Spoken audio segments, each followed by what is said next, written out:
Bem-vindos!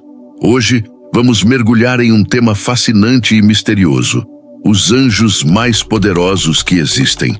Neste vídeo, exploraremos as figuras angelicais mais proeminentes, baseados principalmente na Bíblia, com referências claras às Escrituras Sagradas. No entanto, para enriquecer nossa narrativa, também nos apoiaremos em literaturas apócrifas e teológicas credíveis, como o livro de Enoque e o livro de Tobias, que foram influentes na tradição judaico-cristã e são aceitos em algumas denominações. Lembre-se, esses textos adicionais não fazem parte do cânon protestante padrão, mas oferecem conhecimentos valiosos sobre a hierarquia celestial. Imagine um exército invisível de seres espirituais, criados por Deus antes mesmo da humanidade, guardando os segredos do universo e executando a vontade divina. A Bíblia nos diz em Hebreus capítulo 1, versículo 14, que os anjos são espíritos ministradores, enviados para servir aqueles que hão de herdar a salvação. Eles não são deuses, mas servos poderosos, e entre eles, alguns se destacam por seu poder, autoridade e proximidade com o trono de Deus. Vamos começar pela hierarquia angélica, para entender onde esses gigantes celestiais se encaixam. A hierarquia dos anjos, uma visão geral. Na tradição bíblica e teológica, os anjos não são todos iguais. Há uma ordem inspirada em textos como o de Pseudo-Dionísio, o Areopagita, em sua obra de Coeleste Hierarquia, que divide os anjos em 9 coros ou hierarquias. Os mais elevados incluem os serafins, querubins e arcanjos, estes últimos sendo os chefes dos anjos. Os serafins, descritos em Isaías capítulo 6, versículos 2 e 3, são seres flamejantes com 6 asas.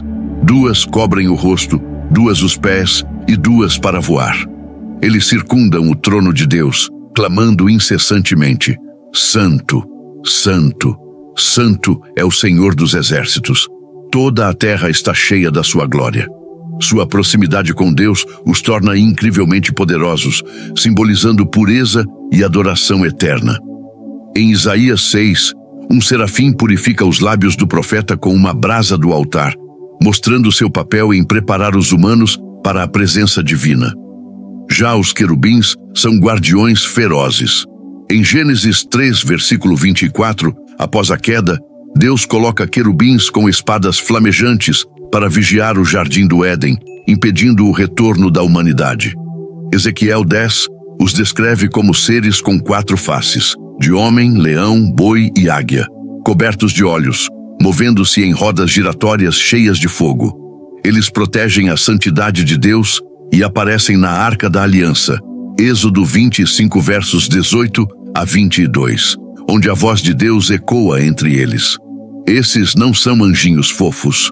São sentinelas cósmicas, capazes de executar juízos divinos. Mas os anjos mais nomeados e poderosos são os arcanjos, que atuam como líderes e mensageiros.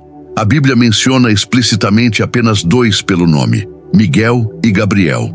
No entanto, textos apócrifos como o livro de Tobias e o livro de Enoque expandem isso para 7 arcanjos que estão na presença gloriosa do Senhor. Vamos explorar os mais proeminentes, começando pelo mais guerreiro de todos. Miguel, o príncipe dos exércitos celestiais. Se há um anjo que personifica o poder bruto e a autoridade divina, é Miguel, o arcanjo. Seu nome significa quem é como Deus, um grito de batalha contra a arrogância. Na Bíblia, ele é chamado de um dos príncipes chefes e o grande príncipe que se levanta a favor dos filhos do teu povo. Daniel, capítulo 12. Em Judas 9, Miguel disputa com o diabo pelo corpo de Moisés, dizendo: O Senhor te repreenda. Mas sua maior façanha é em Apocalipse capítulo 12, versos 7 e 8, onde Miguel e os seus anjos lutaram contra o dragão. E o dragão e os seus anjos lutaram contra eles, mas não prevaleceram. Miguel é o general do exército celestial, combatendo forças demoníacas. No livro de Daniel, ele auxilia outro anjo contra o príncipe do reino da Pérsia, possivelmente um demônio territorial. Teólogos como Tomás de Aquino o veem como o líder dos anjos fiéis, que derrotou Lúcifer na rebelião celestial, embora isso não esteja explicitamente na Bíblia canônica. No apócrifo Livro de Enoque, capítulo 20, Miguel é listado como um dos 7 arcanjos, responsável por vigiar o mundo e punir os anjos caídos. Imagine a cena: um ser luminoso, armado com espada flamejante, liderando legiões de anjos contra as trevas. Miguel não é apenas forte, ele é o protetor da Igreja e de Israel, invocado em orações como a de São Miguel Arcanjo, composta pelo Papa Leão XIII. Seu poder é tal que, em tradições ortodoxas, ele é retratado com uma lança perfurando Satanás. Se você busca inspiração para enfrentar batalhas espirituais, Miguel é o modelo perfeito. Gabriel, o mensageiro da revelação divina.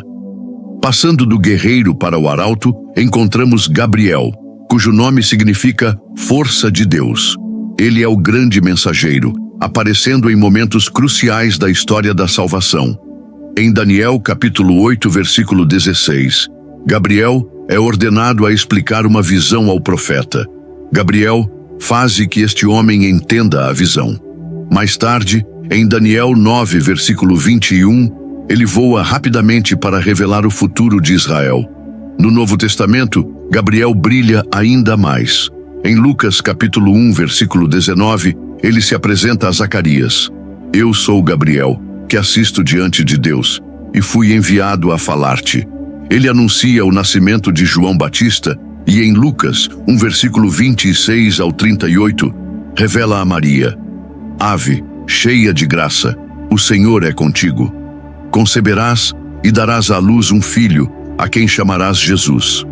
Gabriel é o anjo da anunciação, trazendo notícias que mudam o mundo. Em tradições islâmicas e no livro de Enoque, Gabriel é um dos 7 arcanjos, associado à revelação e à destruição, como em Sodoma. Teólogos o veem como o braço esquerdo de Deus, contrastando com Miguel, o direito. Seu poder não é de combate direto, mas de autoridade profética. Ele interpreta mistérios divinos e anuncia o reino de Deus. Pense nele como o porta-voz celestial, cuja voz ecoa através dos séculos, guiando a humanidade para a verdade. Rafael, o curador e protetor. Agora vamos ao arcanjo da cura, Rafael, cujo nome significa Deus cura.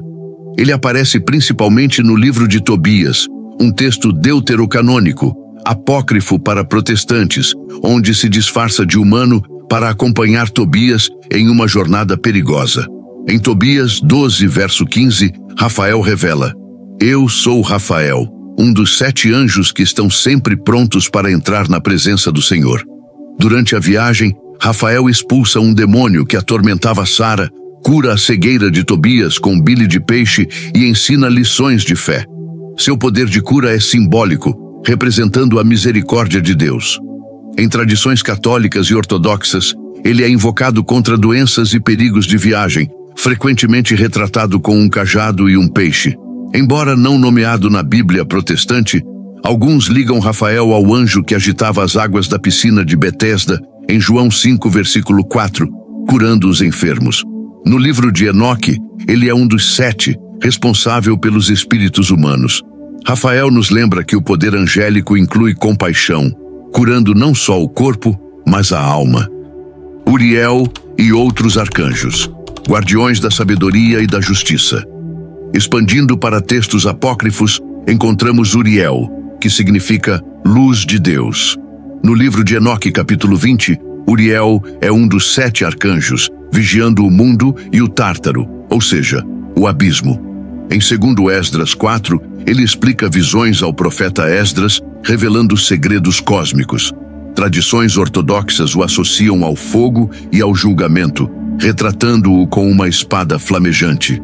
Outros incluem Raguel, amigo de Deus, que pune os pecadores no livro de Enoque. Remiel, misericórdia de Deus, guardião das almas ressuscitadas. E Sariel, supervisor das almas.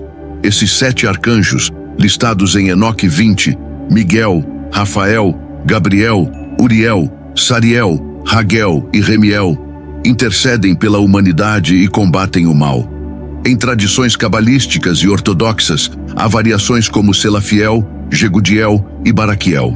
Embora não canônicos para todos, esses textos, influentes na teologia antiga, pintam um quadro de um exército angélico diversificado e poderoso. Lúcifer, o anjo caído e seu poder perdido. Não podemos ignorar Lúcifer, o portador da luz, que era um anjo poderoso antes da queda. Em Isaías capítulo 14, versículo 12, ele é chamado de estrela da manhã, filho da alva, caindo por orgulho. Subirei ao céu, acima das estrelas de Deus, exaltarei o meu trono. Ezequiel 28 versos, 12 ao 17, o descreve como um querubim ungido, perfeito até que o pecado o corrompeu. Lúcifer, identificado como Satanás em Apocalipse 12, versículo 9, liderou uma rebelião angélica, mas foi derrotado por Miguel. Seu poder original era imenso. Ele era o anjo da luz, mas agora é pervertido. Isso nos ensina que até os mais poderosos podem cair e que a verdadeira força vem da obediência a Deus. Reflexões celestiais para a vida terrena. Ao chegarmos ao fim desta jornada pelos céus invisíveis, convido vocês a pausarem por um momento e refletirem sobre o que essas figuras celestiais nos ensinam em nosso dia a dia, agitado aqui na Terra. Não estamos falando apenas de histórias antigas ou visões proféticas registradas em pergaminhos milenares. Estamos explorando verdades eternas que ecoam diretamente para nossas almas, chamando-nos a uma vida mais profunda, mais conectada com o divino. Esses poderosos anjos não são distantes, eles são espelhos de qualidades divinas que podemos aspirar. Como em Salmos capítulo 103, versículo 20, eles bendizem ao Senhor com sua força obediente. Que essa exploração desperte em vocês uma fé renovada, uma curiosidade espiritual e uma vida transformada. Convido-os a compartilhar nos comentários. Qual anjo mais tocou seu coração e por quê? Qual lição você levará para a sua semana? Lembrem-se, o céu não é um lugar remoto, é uma realidade que invade o nosso agora, convidando-nos a viver com propósito eterno. Obrigado por acompanhar essa reflexão celestial. Se este vídeo inspirou você, curta, compartilhe e inscreva-se no canal para mais conteúdos que conectam o divino ao cotidiano. Ative o sininho para não perder as novidades. Que os anjos de Deus guardem e guiem cada um de vocês. Deus os abençoe abundantemente.